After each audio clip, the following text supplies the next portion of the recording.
I thought we'd do a little bit of a different video this week. Life's been crazy. We are going through a kitchen renovation, so I thought I would just take you along on my week. Today I am baking some bread, and I know I had a question on one of my videos if I had a tutorial on baking bread. It's not going to be a tutorial, but I will link to the recipe that I use, and then I'll just work on a few projects that have been on my list for my house. So I hope you enjoyed this style and let me know what you think in the comments. So for this bread, this makes 2 loaves, and I've already added my yeast, which has proofed in some warm water, 2 cups of water, and a little bit of sugar. Now I'm going to add in the rest of the sugar. 2 teaspoons of salt,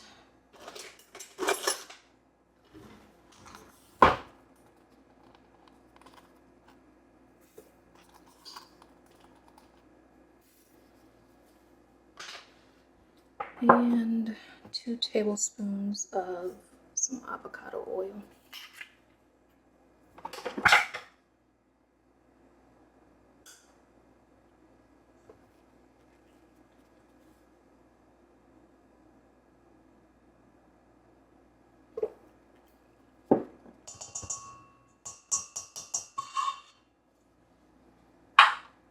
Then we're gonna add in right away 3 cups of the flour. I'm using bread flour. This is King Arthur bread flour, which is what I like to use. There's a ton of stuff on my counter because of the kitchen renovation, which is why it looks so tight. But I'm just gonna lightly scoop the flour in.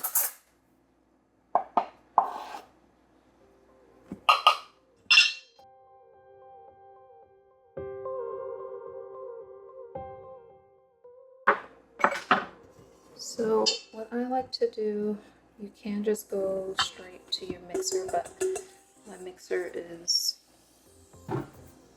not super powerful, so I like to just start mixing the dough with a spatula and get it all incorporated.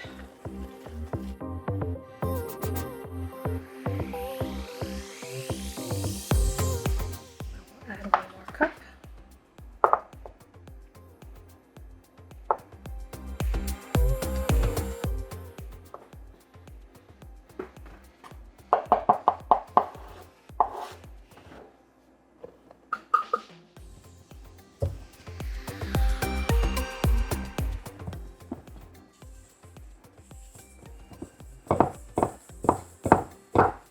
You can already see it coming together.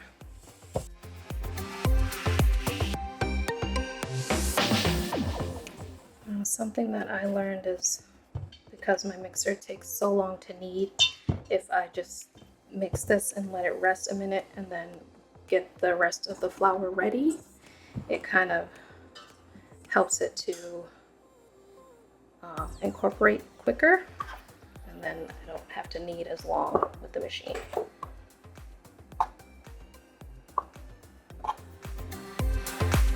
So using a total of 5.5 cups of flour, and I've actually, since I've been making this, I add 2 extra tablespoons just because that's how it comes together for me.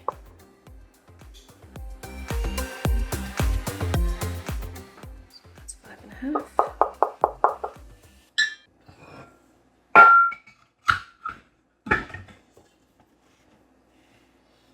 And then we will start the mixer while we add the rest of the flour.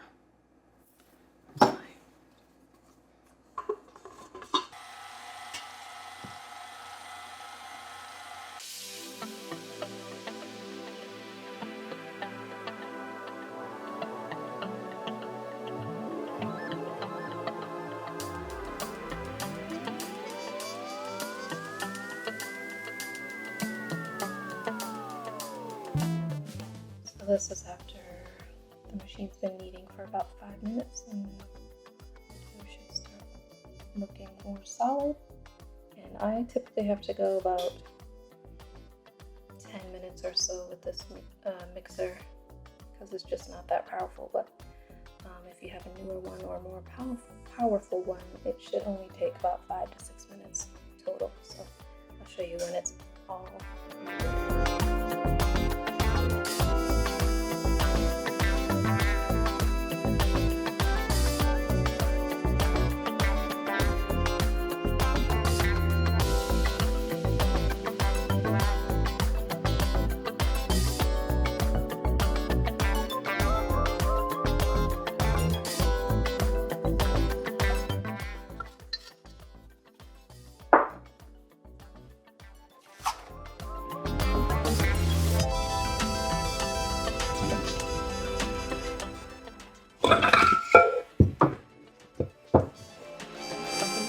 Almost there. You really want it to bounce back when you cook it.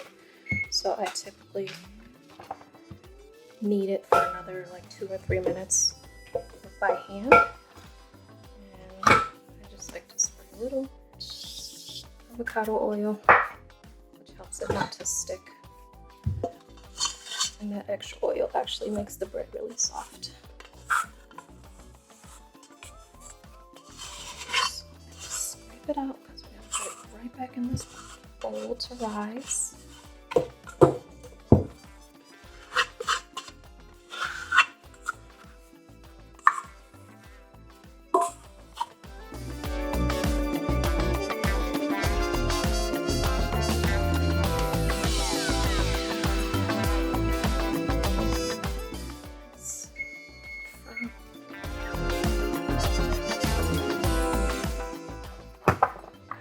Spray my oil.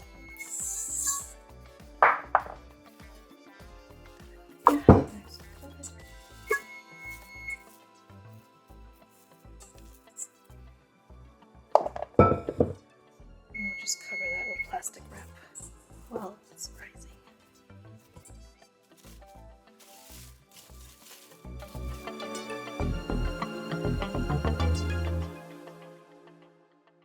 Okay, so this is a quick project that I've been wanting to do for my living room. I found a couple of wood frames at Goodwill. These are nice and solid, sturdy wood. So I'm going to create 2 pieces of art to create a little mini gallery wall. And I did find 2 art pieces on the National Gallery of Art website. Those are just public domain art pieces that you can just go in and print out. So I've got these 2. They kind of have similar coloring to them. So I like those. And then I wanted to add a mat into the frame. So I cut a couple of mats using my Cricut, and that's just a rectangle, another rectangle, and you use the slice tool, or you can use subtract to do that. But I wanted to try this thing I've been seeing, which is wrapping the mat in fabric. So I have already done one just to see how it works, and I love it. It's just fabric glued onto that, and I'll show you how to do that on this one. So the mat is just going to go right over the image. How cute does that look? Just to add a little depth into that art piece. And I'm not sure yet, but I may do like a paint wash just to darken this frame a tiny bit because I don't know, I feel like it needs a little more contrast with this. It's like a gold velvet fabric. So let me show you how I did the fabric over the mat, and then we'll decide on the frame. So here is my velvet fabric. This is a little tougher to work with because it has some stretch to it. But so to cut it out, you just take your mat and then kind of make sure you have an edge that will fold over, and that's not going to go completely over inside because then you'll have a lot of excess. But all we're going to do is cut around the mat.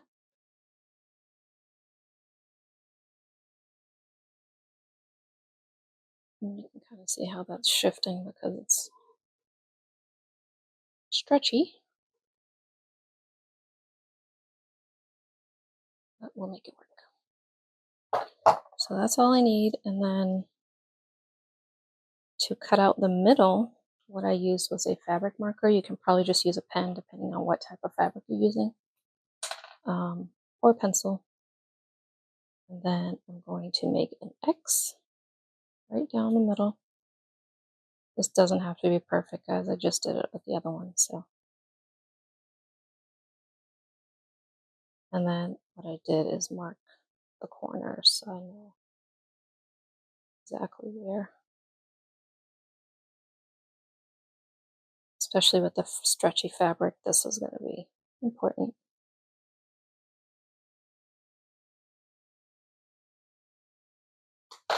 Then I'm going to take my scissors, get a cut in there, and then cut all the way to that corner.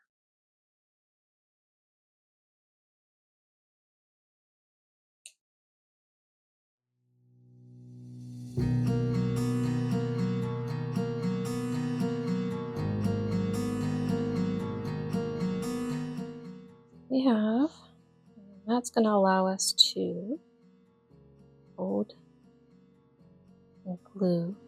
And then we'll just trim this down and do the edges too. So I'll just speed it up and let you watch as I do this part.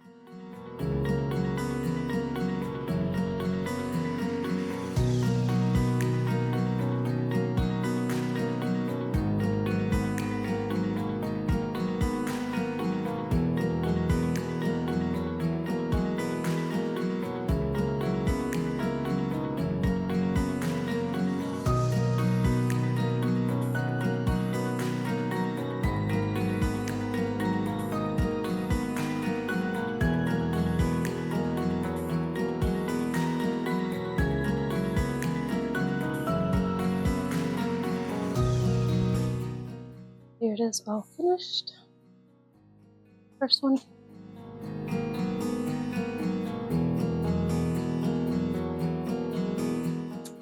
Just cut out my image to fit right behind it, and then I'm going to glue it onto the back.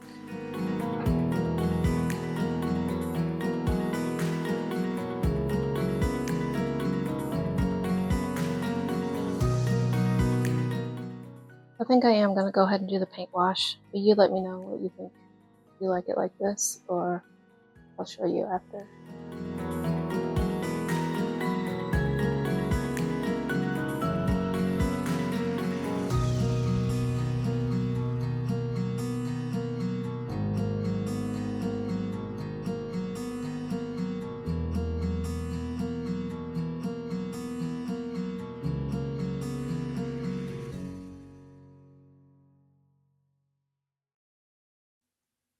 So here is how that first coat of the paint wash turned out, and I still thought it was a little too light, so I darkened it, and I really did not like how this looked, so I just painted it black. Now I found two frames that I had on hand and used the glass to make up this frame, and I tried to use that backing, but you'll see at the end that I removed that because it was just too thick. Now, you can see that because this did not have an original backing, I had to get something to keep that back piece on. So I found these turn buttons at Hobby Lobby, and I'll tell you now that they did not work. They were just too loose. I don't know if it's just because the backing piece I was trying to use was too thick, or I mean, they really were loose. They did not tighten much at all. So I took those off, and I will show you what I did at the end. I decided to add these little corner accent pieces. These are also from Hobby Lobby, and they come with these little tiny nails. So I just used two in each of the corner pieces to tack those onto the frame for a little more character. And here is what I did on the back. I just used some masking tape and I found some thinner pieces from some Dollar Tree frames that I had.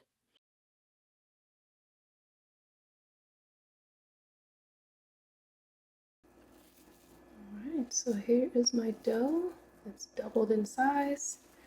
And I've got 2 loaf pans sprayed with avocado oil.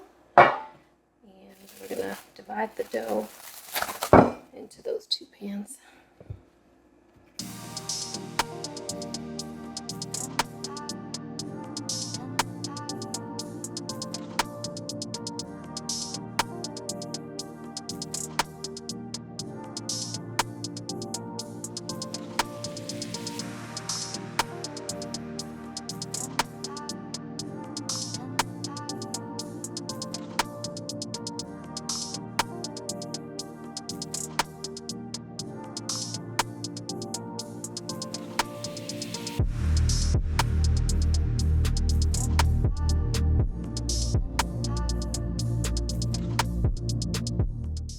To add to my mini gallery wall, I made these textured art pieces using these wood ovals from Dollar Tree, which I painted black with this just acrylic paint.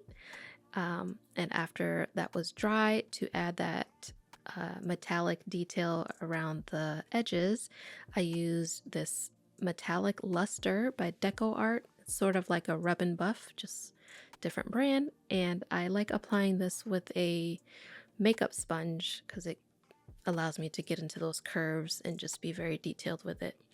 I did get a little more on that outer edge that I wanted, but I just went back and painted over that with black. And then to get this textured detail on there, I made a stencil with my Cricut using this contact paper that you can find at Walmart, and this is my favorite thing to use for stenciling because it just comes out so neatly and it doesn't leave any residue. So I made a little stencil for that, and you can use transfer tape to transfer this, but I just find it easier to work with it like this. And once I had that in place and stuck down nicely around all the edges, I used some spackle to apply over the stencil, which is what gives it the textured look. So I like using the Goes on Pink Dries White spackle, and you'll see that this is well used. It's starting to turn white, but it still works.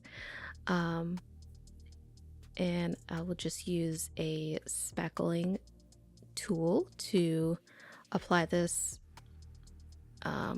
lightly, but not too thin, so that it creates that three-dimensional texture. So I'm just putting it on, smoothing it out, but I'm not scraping all of it off. I want it to have sort of a thick layer and be smooth, which I didn't do with that first piece. You'll see the first one is a little bit more textured, but I did not let this dry. I just peeled the stencil right off, and you will see how it looks.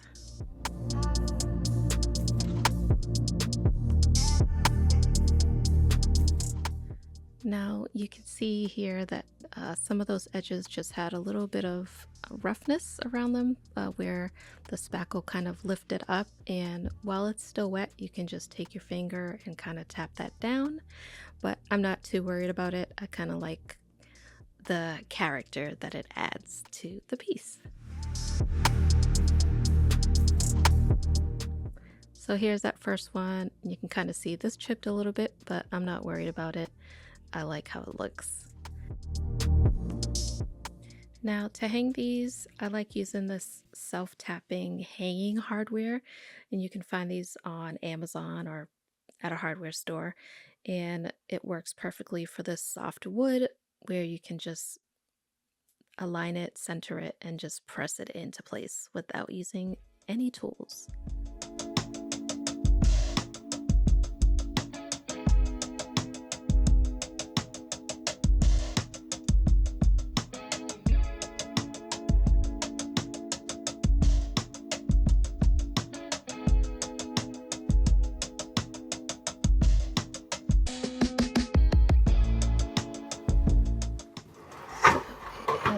30 minutes. You know your bread is ready when you can tap it, and it sounds like that.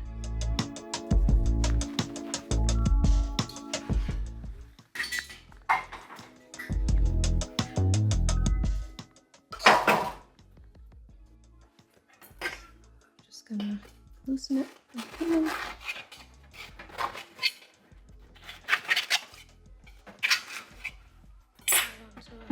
Cleaning rack.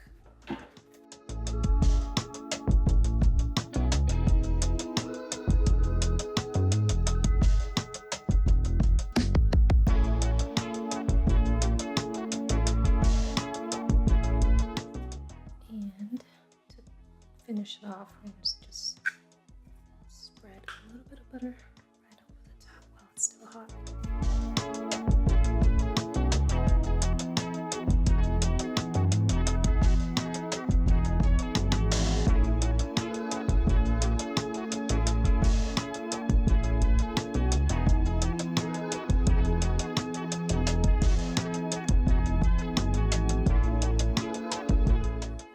And resist the temptation to cut into it while it's still hot.